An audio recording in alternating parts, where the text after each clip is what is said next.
All right, so imagine this. You're finally building that dream home, right? The one you always wanted, all those late-night design sessions, Pinterest boards overflowing with inspiration. It's all coming together. Yeah.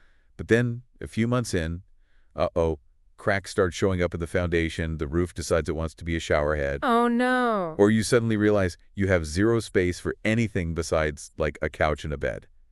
Talk about a nightmare. Yeah, it's the stuff of homeowner horror stories. It really is, and that's exactly why we're diving deep today into house construction. We're going to arm you with the knowledge you need to, dodge those common pitfalls and those costly mistakes. What gets me is how many of these construction horror stories could have been totally avoided. Totally. Like simple oversights. Just a little foresight. That's why we're breaking down this amazing guide called House Construction Mistakes and Prevention. It's a gem. It is. It's packed with practical advice.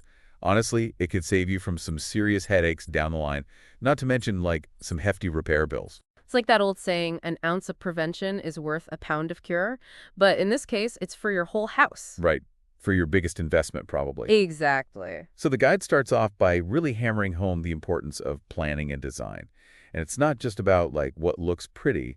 It's about making choices that'll affect your home for years to come. Absolutely. It's thinking long term. Every single decision, from the layout to even the materials, they all have a ripple effect. Skipping storage solutions, for example, during planning, clutter and frustration later. Guaranteed. I've seen it countless times. Oh, yeah. The guide also really pushes working with pros, architects, engineers. They bring so much to the table. Right? Expertise, a fresh perspective, things you might not even think of. Their knowledge of local building codes, regulations, all that, that's invaluable. So important to make sure that what you build is not only what you want, but also safe. And it's structurally sound. Right, exactly. Which brings us to foundations. The guide has this awesome analogy. It compares a house to a cake. If the foundation, that bottom layer, isn't rock solid, the whole thing just crumbles. It's so true. And what determines a strong foundation? It starts with understanding the ground beneath your feet. Soil testing. Soil testing, yeah. You can't skip that step. Seriously, it can lead to major headaches down the road. Cracks, uneven settling. I've even seen complete foundation failure. Wow. It's not a risk worth taking. No, definitely not. And this is where things get really interesting because the guide goes on to say how different soil types actually need different foundation solutions. Like if you have clay-rich soil. Ooh, that's a tricky one. Right. It expands and contracts with moisture, which puts stress on the foundation. So you might need a deeper foundation or some specific reinforcement techniques. Exactly. It's like tailoring the foundation to the soil's personality. You got to get a soil test done and then get a structural engineer involved. They'll interpret those results and they can recommend the right type of foundation for your specific site. It's all about the specifics. So we've got our plans all set, foundations sorted. Now let's move on to the building blocks themselves, the materials. And the guide is very clear on this one. Don't skip on the essentials. Cement, steel, insulation. Yeah, those are non-negotiables. It might seem tempting to cut costs there, but It's a recipe for disaster. I've actually seen the consequences of using bad materials, like firsthand.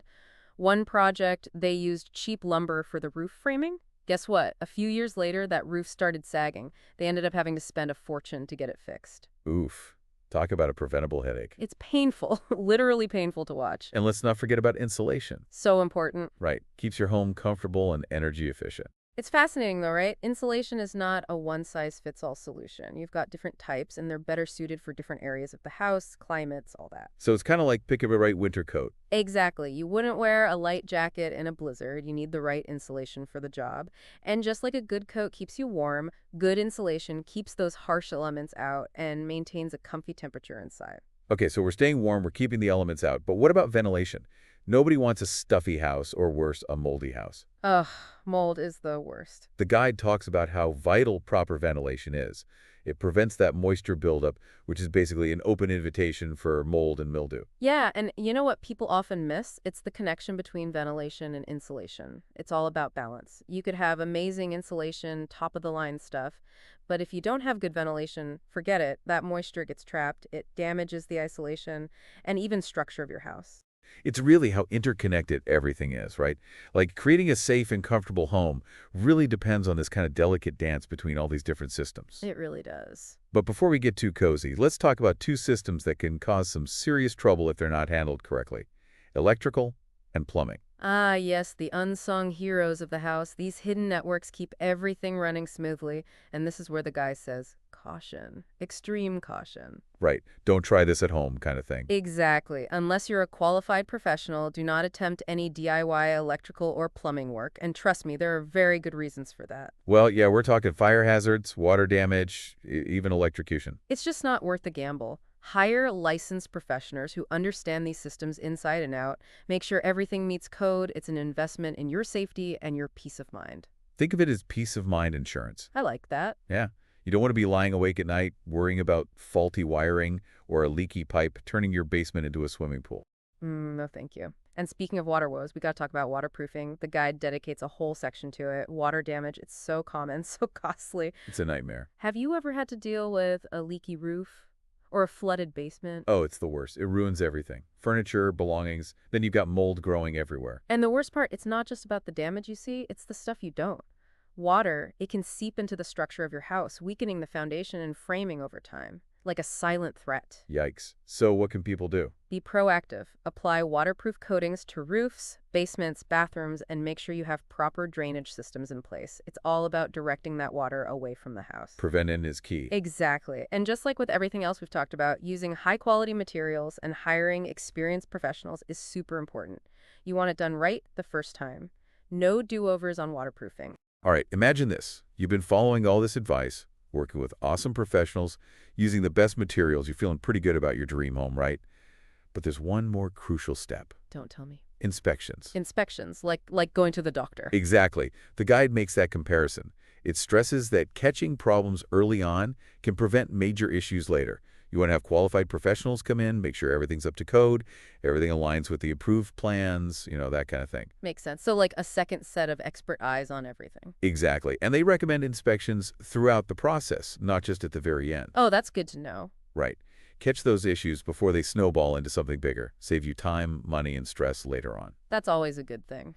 Okay, so far we've covered planning, foundations, materials, ventilation, those essential systems like electrical and plumbing, and the importance of waterproofing and inspections. Phew. It's a lot. We've covered a lot of ground. But there's still more to unpack. Oh, there's more. Oh, yeah. There's another area the guide talks about that people end up regretting later. Space utilization. Making the most of the square footage you have. Ah, that age-old struggle. Right. It all comes down to this. Efficient storage planning. Honestly, it makes a huge difference in how your home functions. Oh, absolutely. No one wants to live in a cluttered space.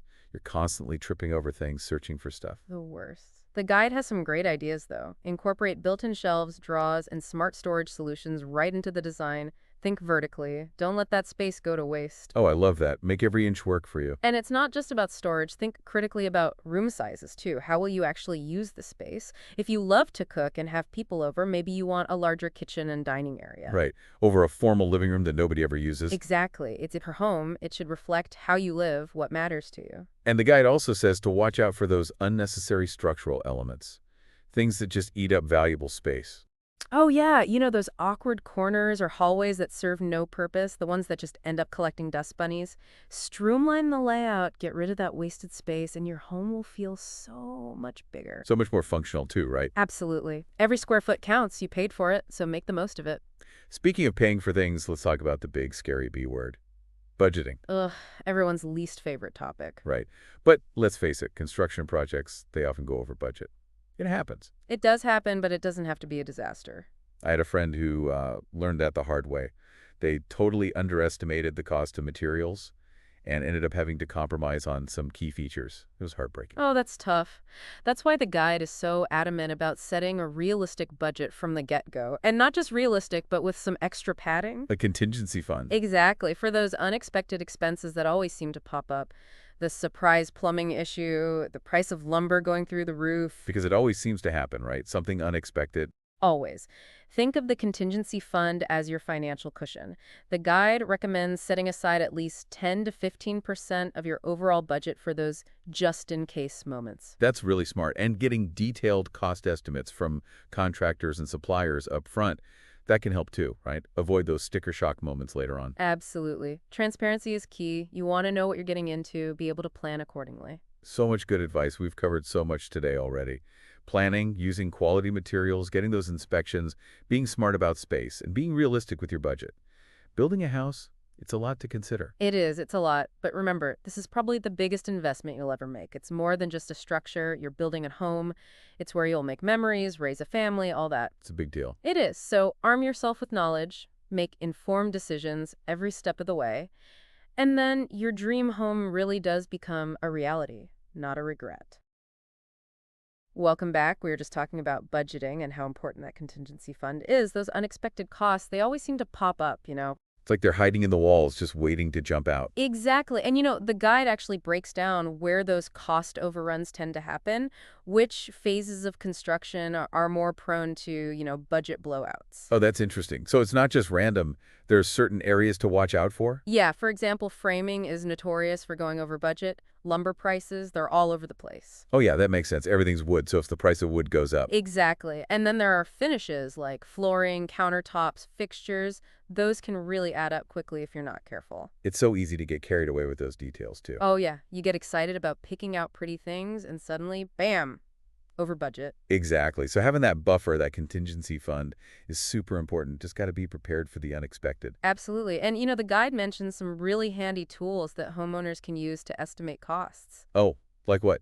Tell me more. I'm all about good tools. So, have you heard of construction cost calculators? I think so, but tell me more. They're online tools, and they basically take into account your location, the size of the project, what kind of materials you want to use, and then they give you a pretty accurate estimate. Oh, wow. So instead of just guessing, you can get a solid idea of the numbers yourself. Exactly. Knowledge is power, right? And another way to be empowered is to know what questions to ask during the process. That's a good point. I bet a lot of people, especially if it's their first time building, they don't even know where to start. Right. They might be afraid to ask, like they don't want to sound dumb, but honestly, asking questions is the best way to prevent those misunderstandings, those costly mistakes down the road. Don't be afraid to speak up. Exactly. The guide actually has some great examples of specific questions to ask. Things about payment schedules, change orders, all the nitty-gritty details. So important. It really emphasizes clear contracts, good communication with your contractors, suppliers, everyone. Set those expectations up front. Make sure everyone's on the same page. It's like any relationship. Communication is key. So true. And speaking of relationships, the guide also talks about building good relationships with the people you hire. Oh, interesting. So it's not just about their skills, it's about personality too. Yeah. Find people you trust, people you can communicate well with, because, you're going to be spending a lot of time with these people. You want to make sure it's a good fit. You're basically inviting them into your life, into your home. Exactly. A good rapport makes the whole process so much smoother, more enjoyable. And who knows, maybe you'll even make some lifelong friends along the way. That would be a bonus. Right. It's the beauty of building a home. It's a collaborative effort, brings people together. And, we've talked a lot about the practical stuff, but building a home, it's emotional too. Oh, for sure. You're creating a space for your family, for making memories. It's a big deal. It is, and it's easy to get lost in all the decisions, the stress, all the unexpected stuff that comes up. You lose sight of that emotional connection. You forget why you started in the first place. That's why the guide says to take a step back every now and then, reconnect with your vision, picture yourself in that finished space, enjoying it. Keep that excitement alive. Yeah, keep the passion going. Because at the end of the day, it's about creating a space that feels like home, right? It is. And, one thing that can really help with that emotional side of things is having a good support system. Oh, yeah, good people around you. Friends, family who can offer encouragement, maybe even lend a helping hand. Exactly. Building a house can be isolating. It's a lot of work. It's stressful. Could definitely put a strain on relationships. So having people you can lean on is huge. Someone to talk to, get advice from, just to vent to sometimes, it can make all the difference. I'm sure. And sometimes it's helpful to connect with other people who are going through the same thing, right? Absolutely. There are some awesome online forums, groups dedicated to home building and renovation. Connect with people, learn from their mistakes, realize you're not alone in this. That's so important. It's easy to feel like you're the only one struggling. Oh, yeah. But hearing other people's stories, it's validating. It's a reminder that everyone makes mistakes, hits those roadblocks. It's all part of the process. And sometimes those setbacks lead to the best solutions. Absolutely. A detour might lead to a better path, a more unique, personalized home. I love that. Speaking of unique homes, the guy also talks about sustainability and eco-friendly building practices. Oh, yeah. Being mindful of our impact on the environment, sustainable materials, energy-efficient systems. There are so many options now. It's not just about saving money on bills. It's about creating a healthier space for ourselves and our families, right? Exactly. And, it's not just about those big, flashy things. It's the little choices that add up. Low-vac paints, water-saving fixtures, energy-efficient lighting. It's about being conscious of our choices, Hmm. making decisions that are good for the planet and our wallets. Exactly. And the best part, sustainable building practices are becoming more mainstream. It's not a niche thing anymore. Homeowners are demanding it. I love to hear that. We're making progress. We are. And it's cool. Technology keeps getting better. There are always new ways to make our homes even more eco-friendly, more efficient. It's constantly evolving. It keeps things exciting, right? There's always something new to learn. And speaking of things to learn, the guy also talks about security and safety features. Oh, that's so important. Protecting your home, your family, it's a top priority. Absolutely. And it's not just about having an alarm system or sturdy locks. It's about thinking about security from the very start during the design phase. Right, like the placement of windows and doors, making sure there's good lighting outside. Even landscaping can play a role. You can use plants to deter intruders. That's so smart. It's about creating that layered approach to security.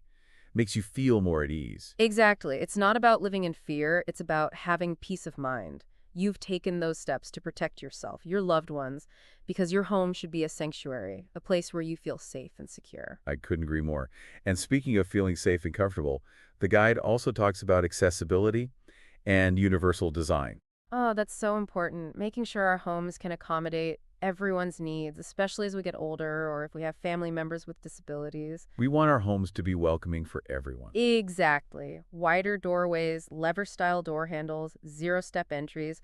Those little design choices can make a huge difference in making a home more accessible and inclusive. It's about functionality and creating a space that feels comfortable for everyone, regardless of their abilities. Absolutely. And, it doesn't have to be about sacrificing style. There are so many beautiful, functional design solutions that can make your home both accessible and stylish. It's the best of both worlds. And, sometimes those accessible features end up being the most aesthetically pleasing. It's like form follows function, right? Exactly. When you design for accessibility, you end up with a more thoughtful space. It's more user-friendly and honestly just more beautiful. Like those curb cuts on sidewalks. They were designed for wheelchairs, but they benefit everyone. Parents with strollers, delivery people, everyone. That's a perfect example. Universal design principles, they improve life for everyone, no matter their abilities. So we've covered a ton of ground in this deep dive, haven't we? We have budgeting, planning, sustainability, security, accessibility. It's a lot. It is. But remember, building a home doesn't have to be a nightmare. It can be exciting, rewarding, and really fulfilling. It all starts with knowledge. Arm yourself with the information, the resources you need to make good decisions. Don't be afraid to dive in. Do your research, ask lots of questions, and dream big. Exactly. And we'll be here to support you every step of the way with more deep dives into all sorts of topics. Welcome back to the final part of our deep dive. I feel like we've explored every nook and cranny of house construction. We've covered a lot, from the tiniest details to the big picture stuff. But honestly, I think the biggest takeaway for me is this. Building your dream home doesn't have to be this scary, overwhelming thing. It really doesn't. With the right knowledge, a little preparation, and a whole lot of patience, it can actually be a really exciting, rewarding experience. It's about creating something special, something that's yours, a place where you're going to build memories for years to come. So before we officially wrap things up, let's do a quick recap of the key takeaways from the guide. Think of it as your cheat sheet for, building success. Love that, a cheat sheet. Okay, takeaway number 1, are you ready? Hit me with it. Plan, plan, plan. Can't say it enough, right? Seriously, don't rush into anything without a solid plan. And get those pros on board, those architects and engineers. They're your best friends in this process. Totally agree. Takeaway number 2, don't compromise on quality. Ever. Skimping on materials or hiring unqualified contractors.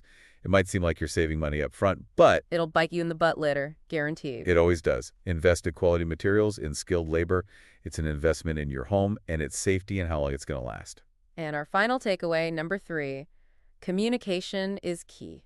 Oh, so important. Building a home, it's a team effort. So you've got to make sure you're communicating clearly and openly with everyone involved, contractors, suppliers, designers, even your own family. Everyone. Keep those lines of communication open. It prevents so many headaches, so many misunderstandings later on. And speaking of preventing headaches, knowledge is your best tool in this whole process. The more you know, the better decisions you're going to make, and hopefully, the fewer mistakes you'll make along the way. And that's where we come in, right? That's what we're here for. We're sharing the knowledge, the insights, everything you need to navigate this world of house constructor. And we have so many other deep dives on all sorts of interesting topics. So hit that subscribe button. Join us. We love having you here. We're passionate about this stuff. We want to help people create the homes of their dreams. So that's it for this deep dive, folks. We hope you found it helpful, informative, maybe even got you a little inspired. We hope you learned a thing or two. Remember, building a home, it's a journey. And like with any journey, there are going to be bumps in the road, ups and downs. But with a positive attitude, a little preparation, you can turn those challenges into, like, opportunities. Right. Be creative, grow a little. And you never know, you might discover you have a hidden talent for design or construction. I love that. So embrace the process, trust yourself, and most importantly, have fun. Have fun creating that dream home. Because it should be fun. All right, we'd love to hear about your experiences. Share your stories, your tips in the comments. And if you're ready for more deep dives, hit that subscribe button. Join our community of learners. We love having you here. Thanks for joining us. Until next time, happy building.